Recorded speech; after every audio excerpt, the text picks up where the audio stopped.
পানীয় কাদায় চলাচলের অনুপযোগী হয়ে পড়েছে টাঙ্গাইলের ঘাটাইলের রাস্তা। চরম ভোগান্তিতে পড়েছেন 15 গ্রামের হাজারো মানুষ। দীর্ঘদিন ধরে সড়কটি পাকাকরণের দাবি উঠলেও এখনও তা আলোর মুখ দেখেনি। তবে কর্তৃপক্ষ বলছে শিগগিরই এ বিষয়ে কার্যকরী পদক্ষেপ গ্রহণ করা হবে। টাঙ্গাইল থেকে কামাল হোসেনের প্রতিবেদন, বিস্তারিত জানাচ্ছেন লামিয়া তানজিল মাহমুদ।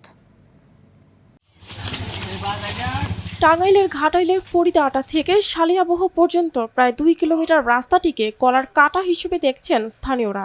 সামান্য বৃষ্টিতেই রাস্তার বিভিন্ন স্থানে সৃষ্টি হওয়া গর্তে জমছে পানি, বেকায়দায় পড়ছেন 15টি গ্রামের হাজারো মানুষ।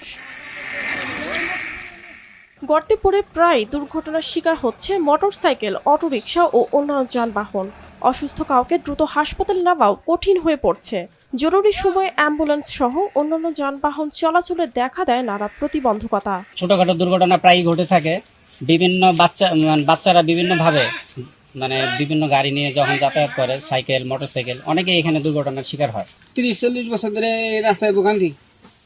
আমাকে এই রাস্তায় 18 বিলের থেকে কোনো রাড়ি তোলা হারি না।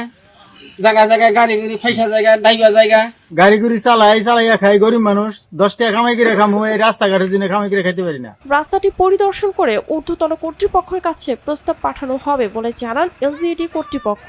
ঊর্ধ্বতন কর্তৃপক্ষের নিকট আবেদন রাখবো যাতে রাস্তাটি অতি তাড়াতাড়ি পাকা করা হয়। বছরের পর বছর ধরে কাঁচা সড়ক পাকা না হওয়া স্পষ্ট করে দেয় জনভোগান্তি লাঘবে প্রশাসনের সদিচ্ছার অভাব ঠিক কতখানি। তবুও সংশ্লিষ্ট প্রশাসনকে ভরসা করতে চাইছে টাঙ্গাইলের ঘাটাইলবাসী।